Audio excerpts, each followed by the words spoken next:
ፊልሙ የሚጀምረው ኃይለኛ መብረቅ ሲጥልና አንድ ወጣት በጫካ ውስጥ ተጎድቶና ግራ ተጋብቶ ሲነቃ በማሳየት ነው። ዞር ሲልም የተገለበጠ መኪና ያይና የመኪና አደጋ ውስጥ እንደነበር ያስተውላል። እርዳታ ፍለጋ በእግሩ ወደ አቅራቢያው ከተማ መጓዝ ይጀምራል። በመንገዱ ላይ አንድ መኪና አይቶ እርዳታ ለመጠየቅ ሲሞክር መኪናው ድንገት ዞሮ መንገድ ዳር ላይ ቆማል። ጠጋ ብሎ ሲመለከትም መኪናውን ስትነዳ የነበረችው ሴት ሞታለች። አይኗም ጤናማ ባልሆነ መንገድ ነጭ ሆኖ ደብዝዞ ይመለከታል። ወጣቱ ወዲያው ስልኳን ወስዶ ለፖሊስ ይደውላል። ስልኩን ያነሳው ፖሊስም ስሙንና ያለበትን ቦታ ሲጠይቀው ወጣቱ ስሙንም ሆነ ስለራሱ ምንም ነገር እንደማያስታውስ ይረዳል። ስልኩን ዘግቶ ኪሱ ውስጥ ስለማንነቱ የሚነግረው ነገር ካለ ይፈልጋል። መንጃ ፍቃዱን አግኝቶ ስሙ ሊያም እንደሆነ ያውቃል። ምን ማድረግ እንዳለበት እያሰበ ጉዞውን ይቀጥላል። አንድ ምግብ ቤት አግኝቶ ወደ ውስጥ ሲገባ ውስጥ ያሉት ሰዎች እንዳለ ሞተዋል። አይናቸውም ልክ መንገድ ላይ እንዳገኛት ሴት ፈዞ ነጭ ሆኗል። ደንግጦ ወደ ውጭ ሲወጣም አንድ የጭነት መኪና አሽከርካሪ አይኑ እያየ ሲሞት ይመለከታል። ይሄ ነገር ቫይረስ ሊሆን ይችላል ብሎ በመጠርጠር አፍንጫውን ሸፍኖ መንጃ ፈቃዱ ላይ ወደ ተጻፈው አድራሻ ይጓዛል። ቤቱ ሲደርስ አንኳኩቶ ማንም ሳይከፍትለት ሲቀር በሩን ሰብሮ ይገባል። የቤት ስልክ ውስጥ የተቀመጠውን የድምፅ መልእክት ሲሰማ ቤቱ የራሱ እንደሆነ ያረጋግጣል። አሁንም ግራ እንደተጋባ ቲቪውን ይከፍታል። ዜና ላይም ቅድም ሞተው ያገኛቸውን ሰዎች የሞት መንስኤ ፖሊሶች እያጣሩ እንደሆነና ቫይረስ ሊሆን ስለሚችል ሰዎች ከቤታቸው እንዳይወጡ ሲነገር ይሰማል። ሊያም አንድ ሰው ውጭ ላይ አይቶ ሰውየውን ስለ ቫይረሱ ሊያስጠነቅቀው ሲሞክር ሰውየው ሊያም የሚለው ስላልተሰማው ወደሱ ሲጠጋ አይኑ ፈዞ በድንገት ወድቆ ይሞታል።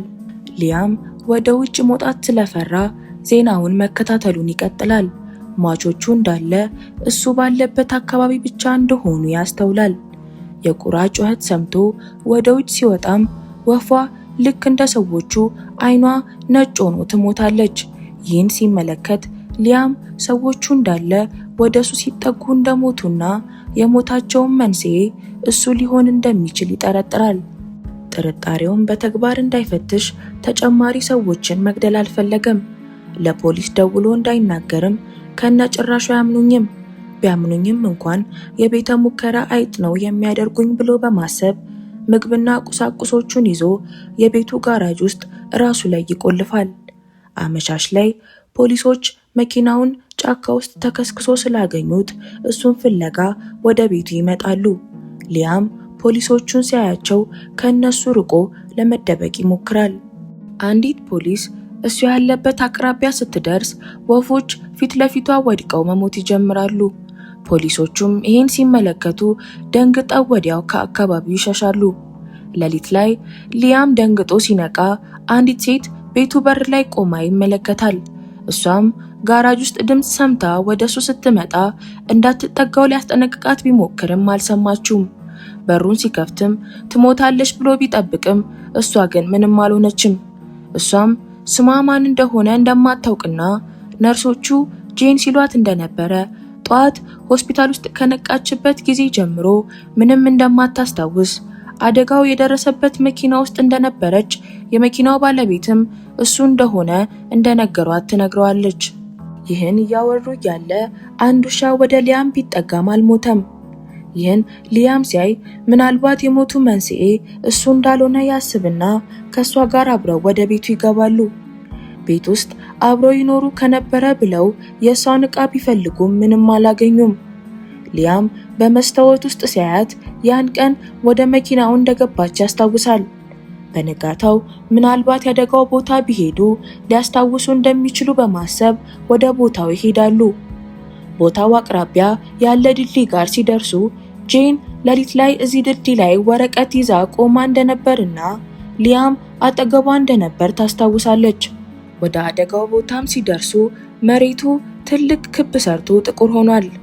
ያን ቀን ከክቡ ጫፍና ጫፍ ላይ ለየብቻ ቆመው እንደነበር ያስታውሳሉ።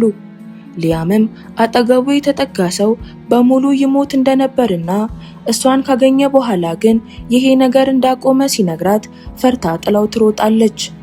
ሊያም እየተከተላት እያለ አንድ መኪና ከኋላው መጥቶ ይቆማል። ከውስጡም ወጣት ሴት ወርዳ ፖሊስ እንደሆነችና የሊያምን መኪና ጫካ ውስጥ እንዳገኘችው ትነግረዋለች። ጄን ልክ ከሱ 15 እርምጃ ስትርቅ ፖሊሷ ወድቃ ትሞታለች። በዚያን ሰዓት ሁለቱም እሷ አጠገቡ እስካለች ድረስ ማንም እንደማይሞትና እሷ ከሱ ከራቀች ግን አጠገቡ የተጠጋ ሰው በሙሉ እንደሚሞት ይገነዘባሉ። የዚህ መንስኤ ምናልባት በሽታ ከሆነ ብለው በማሰብ ወደ ሆስፒታል ሄደው ሙሉ ምርመራ ይመረመራሉ። ውጤቱ ሲመጣም ሁለቱም ምንም የተለየ ነገር እንደሌለባቸው ይነገራቸዋል። እዛው ሆስፒታል ውስጥ እንዳሉ ዜና ላይ ፖሊሶቹ የሞቱት ሰዎች ገዳይ ሊያም ሊሆን እንደሚችልና በፖሊስ እየተፈለገ እንደሆነ ይሰማሉ። ፖሊሶች እንዳያገኙት ሮጠው ወደ ሊፍት ሊገቡ ሲሉ ጄን የጠፉ ሰዎችን ማስታወቂያ ግድግዳ ላይ ስታይ ድልድይ ላይ ይዛው የነበረው ወረቀት የጠፋ ሰው አፋልጉኝ ማስታወቂያ እንደነበርና የራሷ ፎቶ እንደነበረበት ታስታውሳለች። ከሆስፒታል ወጥተው ወደ ነበሩበት ቤት መመለስ ስለፈሩ እዛው መኪና ውስጥ ያድራሉ። በነጋታው ሬዲዮ ላይ ጄን ከሊያም ጋር እንዳለች ፖሊሶች እንዳወቁና የጄን ባለቤት ሳም ወደ ቤቷ እንድትመለስ እያለቀሰ ሲማጸን ይሰማሉ። ጄን ባለትዳር መሆኗን ስትሰማ ትደነግጣለች። ምናልባት ከረዳቸው በማለት ወደ ባሏ ሳም ይሄዳሉ። ደርሰው ሁኔታውን ሲያስረዱት ሳም አላመናቸውም። ጄን እየማገጠችበት ነው የመሰለው። ሊያም በተግባር ሊያሳያቸው አስቦ ጄንና ሳምን እንዲርቁ ያደርጋቸዋል። ከዛም አካባቢው ላይ የነበሩት ወፎች እንዳለ ይሞታሉ። ሳም ይሄን ሲመለከት ያምናቸውና ቤቱ መቆየት አደጋ ስለሆነ ወደ ቢሮ ይወስዳቸዋል። ቢሮም ሲደርሱ ጄን ጠረጴዛ ላይ ያን ቀን ይዘው የነበረው የጠፋ ሰው ማስታወቂያ ታያለች። ሳምም ፎቶ የእሷ ሳይሆን የመንታ እህቷ ሊሊ እንደሆነና ከወራት በፊት እህቷ እንደጠፋች ይነግራታል። እህቷ በመጥፋቷ በጣም አዝና እንደነበርና በዚህም ምክንያት ከሳም ጋር በጣም ይጣሉ ነበር። ይህን ስትሰማ ያን ቀን ወደ ድልድዩ የሄደችው ራሷን ልታጠፋ እንደነበርና ሊያም አግኝቷት ሕይወቷን እንዳተረፈውም ታስታውሳለች። ከጥቂት ሰዓታት በኋላ ሳም ጄንና ሊያም ተቃቅፈው ሲያያቸው በቅናት ተናዶ ለፖሊስ ይደውላል። ፖሊሶች ሲደርሱ ሊያምና ጄንን ለያይተው በተለያየ መኪና ውስጥ ሲያስገቧቸው በሊያም አቅራቢያ የነበሩት ሰዎች እንዳለ ይሞታሉ። ሳም ይህን ሲያይ ደንግጦ ሊያምና ጄንን እንዲያመልጡ ይነግራቸዋል። ሊያም ጫካ ውስጥ ቤት እንዳለው ያስታውስና ወደዛ መሄድ ይጀምራሉ። መንገድ ላይ ነዳጅ ለመቅዳት በቆሙበት ሰዓት አደጋው የደረሰበት ምሽት ላይ ምንነቱ ያልታወቀ የጠፈር ክስተት መሬትን እንደመታት ዜና ላይ ይሰማሉ። ምናልባትም ይህ ሁሉ ነገር የተፈጠረው በዛ ምክንያት ሊሆን እንደሚችል ይጠረጥራሉ። ወደ ቤቱ ደርሰው ስለ ወደፊት ሕይወታቸው ሲወያዩ ሊያም ጄን የእሱ ጠባቂ ሆና መኖሯ ልክ እንዳልሆነ ይነግራትና አየር ልቀበል ብሎ ወደ ሐይቅ ይሄዳል። ጄን ሊያም ከቤቱ ከወጣ በኋላ ምድጃው አጠገብ ማስታወሻ ደብተር ታገኛለች። ስትከፍተውም ስለ ብዙ ሰዎች የተጻፈ ዝርዝር የግል መረጃና የመጨረሻው ገጽ ላይም የእህቷ የጠፋ ሰው አፋልጉኝ ማስታወቂያና ከጎኑም እንዴት እንደገደላት ተጽፎ ታገኛለች። ከእህቷ አጠገብ ያለው ገጽ ላይ ደግሞ የራሷ ስም ተጽፏል። ይህን ስታይ ያን ቀን የተፈጠረውን ሁሉንም ነገር ታስታውሳለች። አደጋው የተፈጠረው መኪና ውስጥ ሊያም ጄንን ማደንዘዣ ሊወጋት ሲታገል እንደነበርና ከመኪናው ተጎድተው ሲወጡ መብረቅ ሁለቱንም ይመታቸዋል።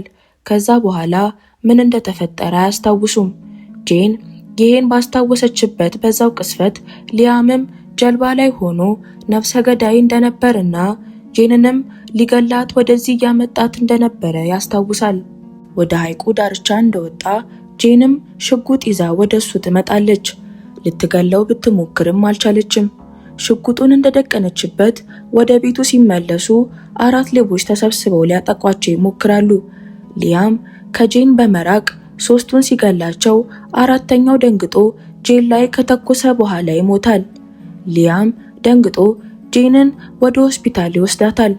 ፊልሙ የሚያበቃውም ሊያም ባደረገው ነገርና በጎዳቸው ሰዎች ተጸጽቶ ራሱ ላይ እዛ ሆስፒታል ውስጥ ተኩሶ ሲሞት ነው። ስለዚህ ፊልም ምን ታስባላችሁ? ሊያም ላይ የተፈጠረው ነገር በመብረቁ ወይስ በጠፈር ክስተቱ ይመስላችኋል? ሀሳባችሁን ኮሜንት ላይ አስቀምጡ። እንደዚህ አይነት ተጨማሪ ቪዲዮዎችን ለማግኘት ሰብስክራይብ በማድረግ የቻናላችን ቤተሰብ ይሁኑ።